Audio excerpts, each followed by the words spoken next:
irmãos, vamos para a nossa 8ª aula na nossa análise do livro de Filipenses. Nessa aula nós vamos avançar na nossa análise do capítulo 2 e vamos ver dos versículos 12 a 18. Mas antes vamos lembrar aqui do que nós vimos na última aula. A última aula, irmãos, nós vimos aquele texto que trata a respeito do autoesvaziamento de Cristo. Texto que eu expliquei para vocês que é importantíssimo, não só no argumento do apóstolo Paulo, como é importantíssimo para a cristologia do Novo Testamento. Eu expliquei para vocês que esse era um texto que é dividido em 3 partes. A primeira parte é o versículo 5, em que o apóstolo Paulo faz um chamado para termos a mesma atitude de Cristo. É importante que você se lembre que a palavra sentimento tem essa ideia, tem a ideia de uma atitude, de uma postura. E ele fala para ter em nós este sentimento. E a ideia da expressão em vós ou em nós é dentro da comunidade. Então essa é uma postura da comunidade. É óbvio que isso envolve uma postura pessoal, mas isso deve ser uma postura, uma marca da comunidade. Ter a mesma prática, a mesma postura, atitude que houve em Cristo Jesus. Então, dos versículos 6 até o 11, você tem 2 outras partes. A primeira vai do versículo 6 a 8 e lida com o exemplo de Cristo em sua humilhação. Um exemplo de humilhação do Senhor Jesus Cristo em não buscar a sua própria exaltação. Então eu expliquei para vocês que o versículo 6 começa atestando a divindade de Cristo. E que o fato de Jesus ser divino não foi considerado por ele como algo a ser tirado vantagem pessoal. Ao invés disso, ele viu isso como uma possibilidade, uma oportunidade de servir. E como foi que ele serviu? Ele se autoesvaziou. Ele assumiu a forma humana, ele se tornou um ser humano, acrescentando à humanidade a sua divindade. E assim ele foi reconhecido em figura humana, ou seja, ele comportou-se e viveu como um ser humano. E isso foi marcado pela sua obediência. O Senhor Jesus Cristo se humilhou e obedeceu a Deus até a morte. Então você tem aqui um estado de humilhação e sujeição a Deus para morrer na cruz do Calvário. Então aqui você tem o exemplo de Cristo na sua humilhação. Depois, os versículos 9 a 11 tratam do exemplo de Cristo na sua exaltação. O exemplo da exaltação de Cristo, em que, enquanto Cristo se humilhou, Deus o exaltou como resultado da sua humilhação, mostrando um exemplo prático daquela máxima de que Deus resiste aos soberbos, que aquele que se humilha será exaltado e aquele que se exalta será humilhado, ok? Então, mostrando que, embora tenha se humilhado, Deus exaltou Jesus ao nome acima de todo nome. Então, nós vimos as implicações teológicas disso, certo? Mostrando que Jesus não perdeu sua divindade. Nós vimos questões como foi que Jesus, então, praticou os seus milagres, como foi que ele, então, manifestou o seu poder.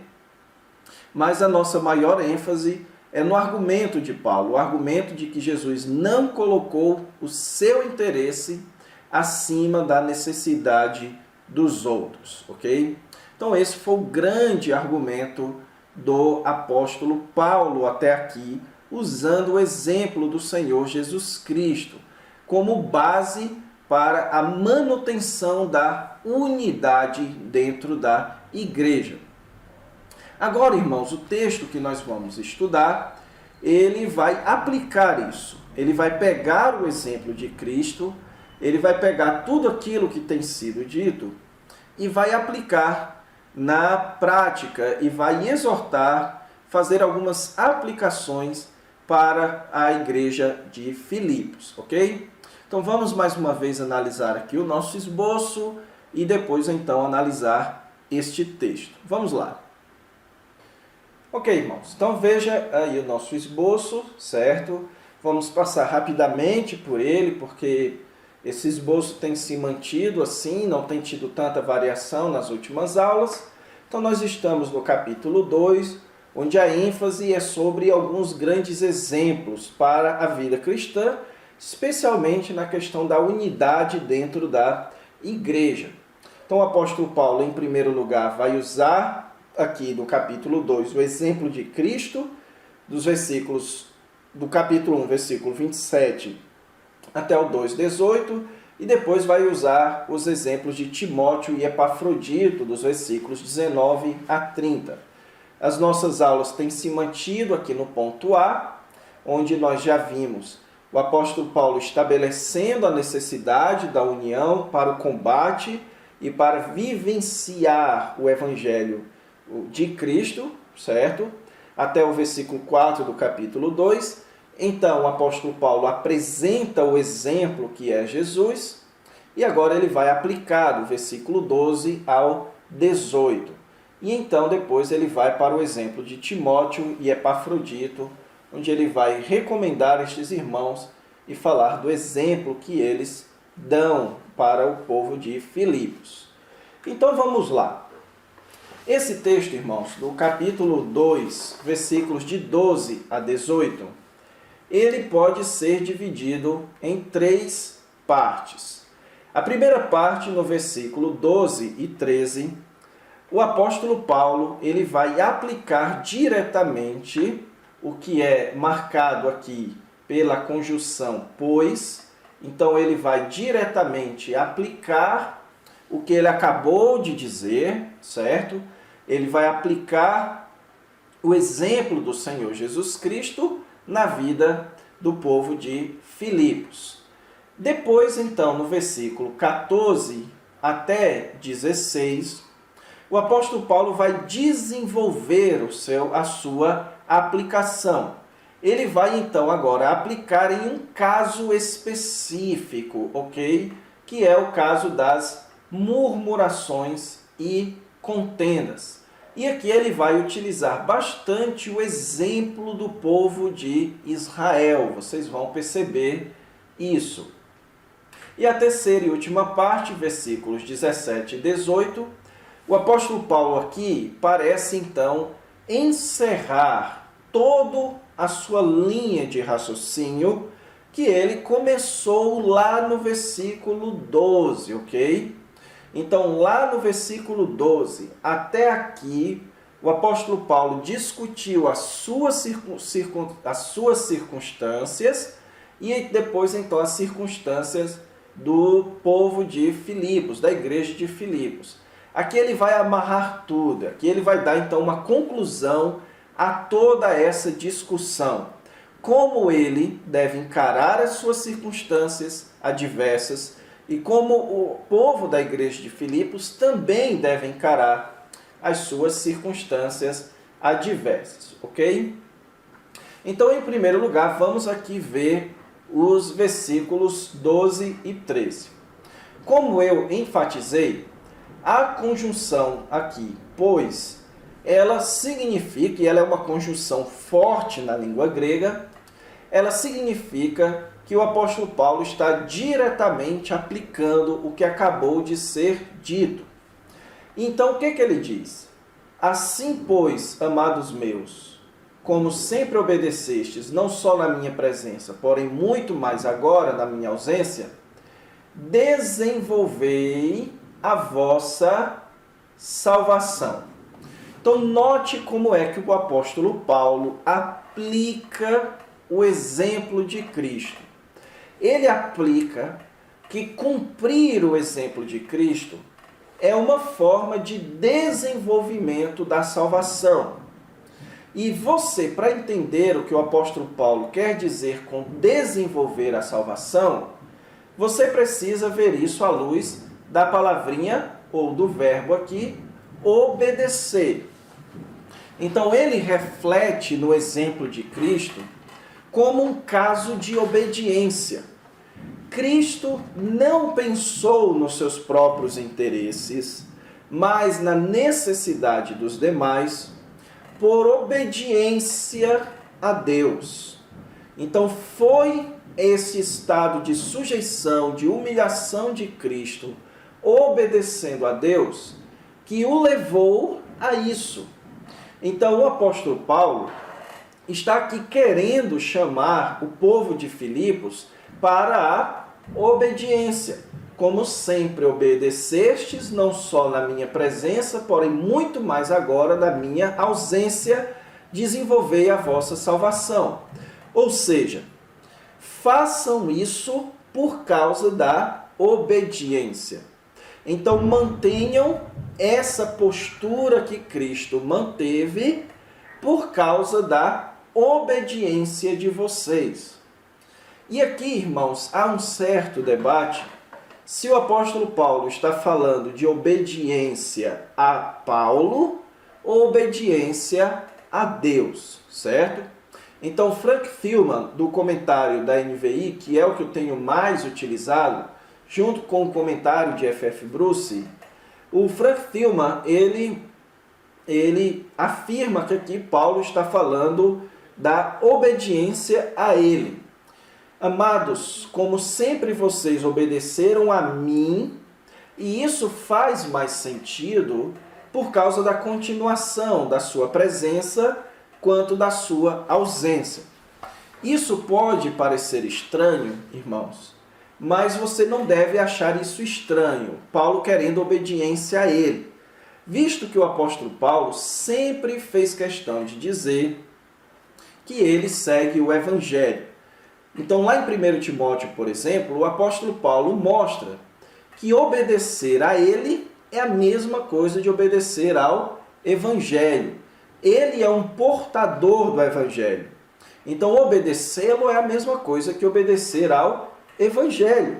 Sendo assim, irmãos, aqui o apóstolo Paulo nada mais está fazendo do que, mais uma vez, aplicando o versículo 17 do capítulo 1. Quando ele fala lá, na verdade, o versículo 27 do capítulo 1. Quando lá ele fala a respeito deles viverem de modo digno do Evangelho. Então, o grande ponto do apóstolo Paulo aqui, irmãos, é que os crentes vivam de modo digno do Evangelho, que eles se comportem de acordo com a posição que eles ocupam no Evangelho. Assim como o apóstolo Paulo não encarava as suas cadeias, não encarava a oposição, não encarava a possibilidade da morte. Da sua perspectiva pessoal, ele encarava tudo isso da perspectiva do Evangelho. Assim também eles deveriam, certo, obedecer ao Evangelho, se comportar de modo digno do Evangelho. Então, assim como Cristo se comportou dessa forma, assim também eles deveriam se comportar, ok?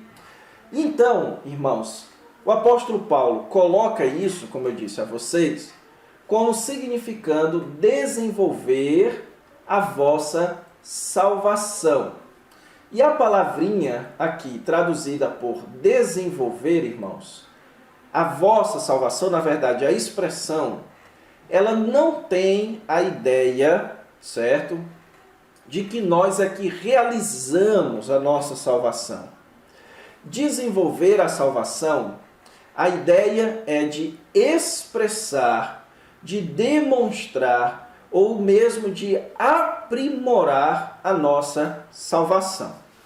Então veja bem, no livro de Filipenses, a salvação é colocada por Paulo como sendo algo futuro. É algo que nós receberemos no futuro. O apóstolo Paulo, por exemplo, disse lá que pela súplica e pela convicção do Espírito Santo, ele tinha convicção da sua salvação futura. Então, no livro de Filipenses, a salvação é uma bênção futura. Então, desenvolver a salvação é viver à luz dessa bênção final. É você vivenciar, é você praticar, é você, então, exibir, certo? Que essa salvação futura já foi colocada em você no presente.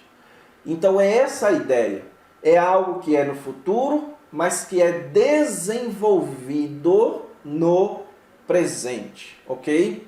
Então, você se humilhar, não buscar o seu interesse, buscar a necessidade dos outros, você viver de modo digno do Evangelho, se comportar como um crente, isso é o mesmo que viver a salvação.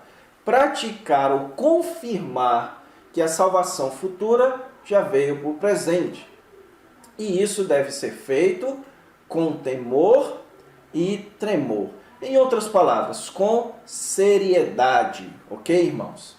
Então aqui uma lição que eu já quero tirar para as nossas vidas é a necessidade, irmãos, de nós encararmos com seriedade o desenvolvimento da nossa salvação. Então, muitos crentes e muitas igrejas tratam o desenvolvimento da salvação como algo secundário, mesmo até esquecem.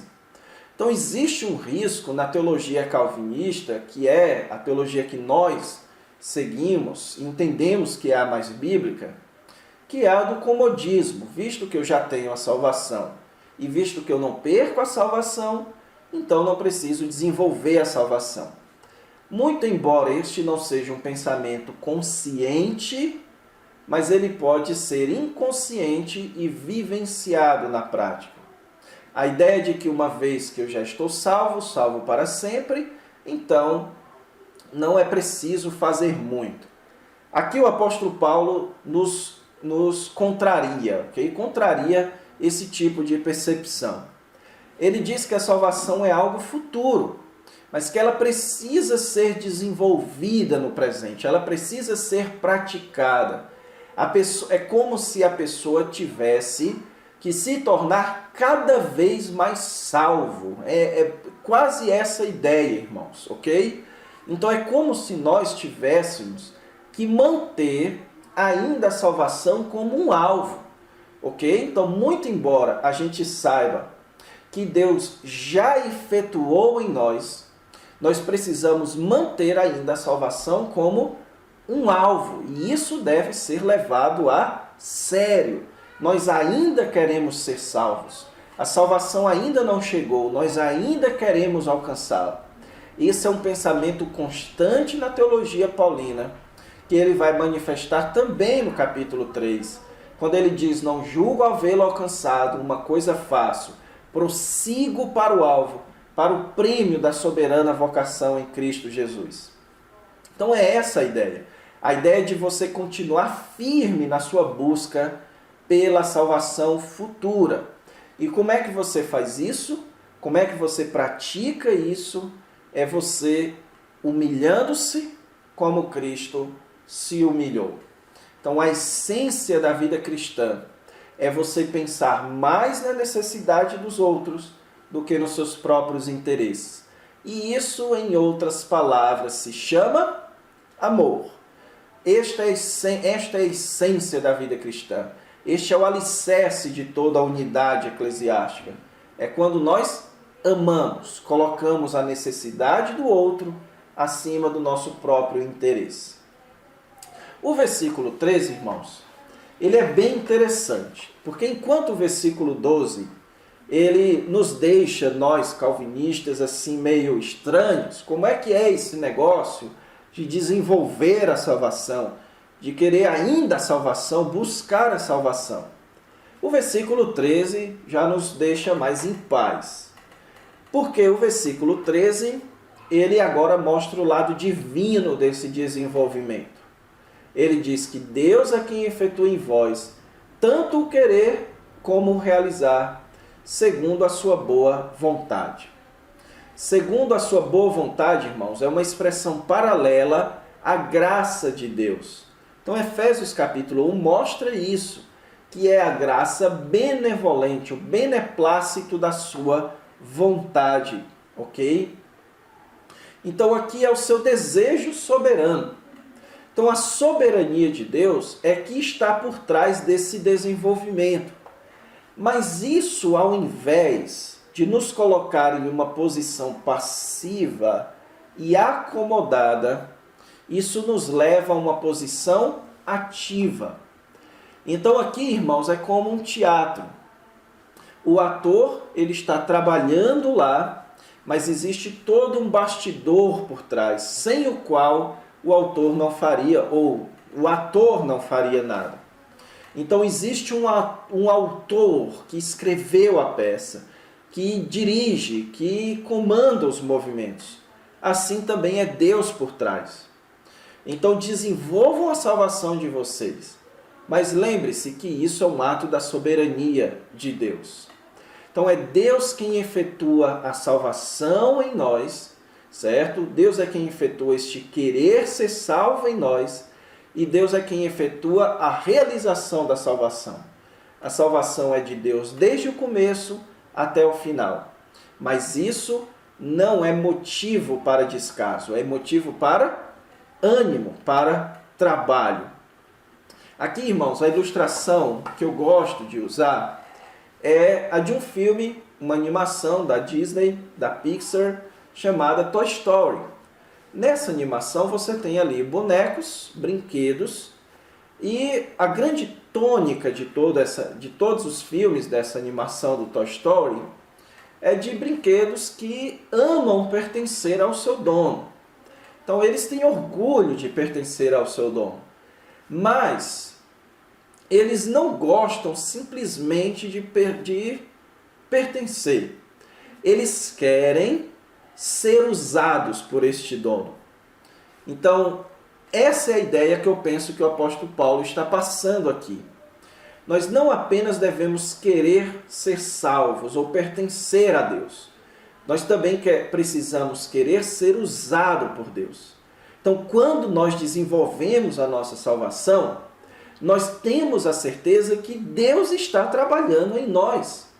Quando nós estamos sendo humildes, colocando os outros como superiores a nós mesmos, quando nós estamos vivenciando o Evangelho, nós podemos ter a consciência de que Deus está nos usando.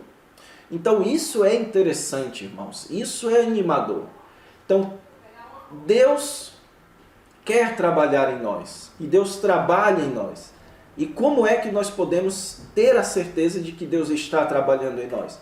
Quando nós estamos desenvolvendo a nossa salvação. Então, avançando aqui, eu disse a vocês que o versículo 14 a 16 vai então aplicar na prática essa exortação que acabou de ser feita, ok? Então vamos aqui. Qual foi a exortação que acabou de ser feita?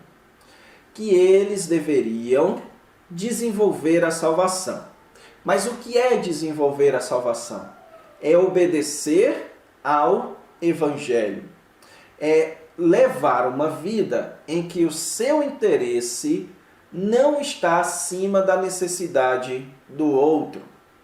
É você viver a vida centrado no Evangelho, centrado na luta pela fé evangélica, ok? Então foi essa exortação de Paulo. E agora então no versículo 14 ele aplica na prática. Fazei tudo sem murmurações nem contendas. Então aqui, irmãos, o apóstolo Paulo, ele está pegando duas atitudes a serem reprovadas: a murmuração e a contenda. Então, para você entender isso, e também o versículo 15, certo? E 16, você precisa lembrar do contexto. O apóstolo Paulo está falando aqui de um contexto de adversidade. A igreja estava tendo adversários. E o apóstolo Paulo percebe o risco de isso causar problemas, de pessoas abrirem mão da conduta correta, da união na igreja, para viver de acordo com as leis romanas, que proibiam aquele tipo de judaísmo, aquele tipo de fé, a fé evangélica. Então você tinha aqui o padrão romano e o padrão evangélico de vida. Então o apóstolo Paulo diz para eles se unirem em torno da fé evangélica e que isso não deveria e que isso se expressaria em um ambiente sem rivalidade, um ambiente sem interesses pessoais e com base no exemplo de Cristo. Então, esse ambiente é um ambiente onde as pessoas estão desenvolvendo sua salvação. Elas estão vivenciando o Evangelho. Elas estão vendo Deus agir no meio delas. Então, Deus está agindo no meio do seu povo, diante das adversidades. Então, o que nós devemos fazer diante das adversidades? O que nós não devemos fazer diante das adversidades? Nós devemos nem murmurar, nem ter contendas. Murmuração, irmãos, é uma palavra, certo? Bastante utilizada no contexto do Antigo Testamento, para representar o que o povo de Israel fazia, ok? E não apenas murmuração, como também contendas. O apóstolo Paulo, como líder daquela igreja, agora ele está refletindo no comportamento de Israel com Moisés. Talvez aqui já preparando para o assunto do comecinho do capítulo 3, que é para falar sobre os próprios judeus, ok? Então aqui ele está refletindo nisso. E ele está então dizendo que diante das adversidades, o que Israel fazia? Israel murmurava contra Moisés, ele reclamava, ele criticava contra Moisés, e eles causavam contendas, confusões no meio do povo. Isso, irmãos, era o que poderia acontecer, é a reação mais comum diante de adversidades. Note, por exemplo, nos casamentos, quando a situação está difícil, as pessoas começam a murmurar umas com as outras e começam a brigar umas com as outras. Assim também poderia estar acontecendo dentro da igreja. E então o apóstolo Paulo diz para eles não serem assim, para que eles não reajam assim às adversidades. E ele então apresenta aqui 3 razões pelas quais eles não deveriam se comportar assim.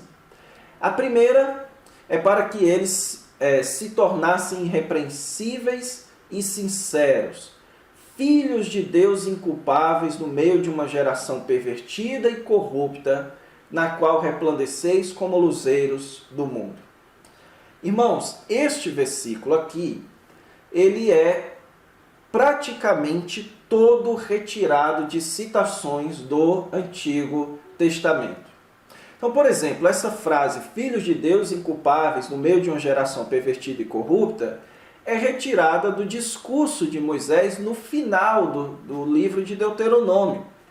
Essa expressão, resplandeceis como luzeiros do mundo, é retirada do livro de Isaías, quando é dito lá do que Deus esperava da nação de Israel. Então, o que o Paulo está dizendo aqui é que Deus nos vocacionou a seu povo. Deus nos vocacionou a filhos de Deus. E nós somos filhos de Deus no meio de uma geração pervertida e corrupta. Nós somos filhos de Deus, luzeiros deste mundo. Então, para que nós nos comportamos como filhos de Deus no meio dessa geração, nós precisamos saber encarar as adversidades à luz da necessidade do Evangelho. Nós precisamos não colocar os nossos interesses, mas as necessidades dos outros. E por isso não murmurar, por isso não ter contenda.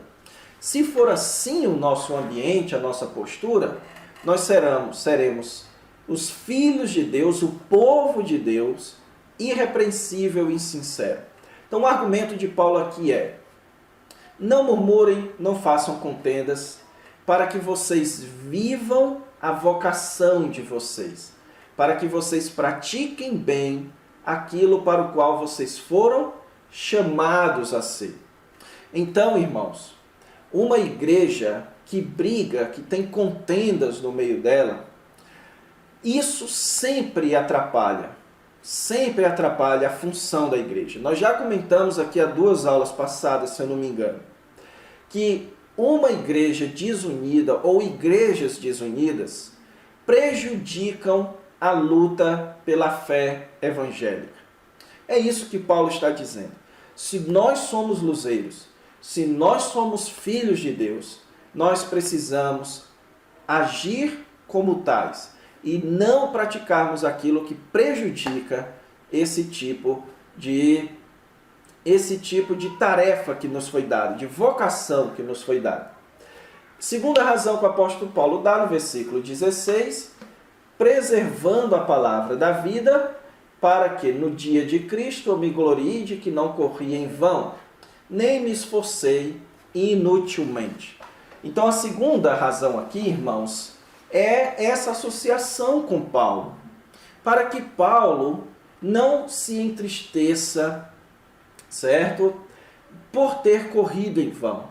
Então aqui Paulo está chamando a consciência deles, de tanto esforço que o apóstolo Paulo fez em Filipos, de ter sido preso, de enfrentar a oposição e de agora inclusive estar preso pelo Evangelho, de ver pessoas abandonando o Evangelho, de ver pessoas não mantendo a palavra da vida. Então o apóstolo Paulo aqui pede que eles avaliem isso, para que ele não tenha corrido em vão ou se esforçado inutilmente. Então o versículo 17, irmãos, começa com uma conjunção adversativa aqui, o entretanto. E aqui o apóstolo Paulo vai manifestar, certo, mais uma ideia do Antigo Testamento, que é qual? A que mesmo que você ache que correu em vão, o seu esforço pela obra de Deus jamais será em vão. Veja o que ele diz aqui. Mesmo que eu seja oferecido por libação sobre o sacrifício e serviço da vossa fé, alegro-me e com todos vós me congratulo. O que é que ele está dizendo? Que ele pede para eles que se comportem de maneira tal que no dia de Cristo ele não veja que correu em vão. Mas agora, não no dia de Cristo, agora, mesmo que ele morra, ou mesmo que ele continue vivo, mesmo que ele seja oferecido como um cálice, aqui tem a linguagem do Antigo Testamento, do livro de Números, em que os cálices eram oferecidos como extras dos sacrifícios. Então, mesmo que eu seja oferecido como um sacrifício pela vossa fé, ou seja, Paulo estava morrendo em prol da fé dos eleitos, em prol da fé evangélica. Então, mesmo que ele seja sacrificado por isso, ele se regozija, ele se alegra pelo que ele já fez por aquele povo, certo? E então ele dá aqui a terceira razão pela qual eles deveriam não murmurar e não causar contenda. Também vós, pela mesma razão, alegrai-vos e congratulai-vos comigo. Então o que é que Paulo está dizendo aqui? Que a terceira razão, irmãos, é para que eles se alegrassem com Paulo, para que eles compartilhassem com Paulo deste sacrifício pela fé. Que eles vissem então, ou encarassem as adversidades, a oposição ao Evangelho com alegria, com a mesma alegria que o apóstolo Paulo encarava. A alegria de saber que o seu trabalho não é em vão. a alegria de saber que vale a pena lutar pela fé evangélica. Então, resumindo o que nós vimos aqui nesta análise dos versículos 12 até o 18. O apóstolo Paulo está aplicando o exemplo de Cristo. Cristo não pensou nos seus interesses, mas na necessidade dos outros. E isso foi de obediência a Deus. Então o apóstolo Paulo quer estimular os irmãos a manterem a união no meio deles. Só que para manter a união no meio deles, eles não podem murmurar e nem ter contendas. Então, para que isso não aconteça, eles precisam desenvolver a salvação deles. Eles precisam viver por modo digno do Evangelho, vivenciar o Evangelho e assim experimentar a ação de Deus na vida deles. E eles então, se fizerem isso, não vão murmurar, não vão criar contendas. E então, se a união for mantida dentro da igreja, se não houver esse espírito de desunião, mas esse espírito de união, então nós cumpriremos a nossa vocação de Deus que nos chamou para sermos luzeiros, filhos de Deus inculpáveis, como também nós cumpriremos o chamado apostólico de Paulo, onde ele não correu em vão, não apenas ele, mas todos aqueles que vieram antes de nós, como também nós vamos nos alegrar, ou devemos nos alegrar, porque a nossa luta é a mesma de Paulo. Nós lutamos pela fé. Se for para viver ou morrer, nós faremos isso pela fé evangélica, ok? Então vamos encerrar a nossa aula por aqui, certo? Na próxima aula, então, nós vamos concluir a análise do capítulo 2. Então fiquem com Deus, até a próxima aula.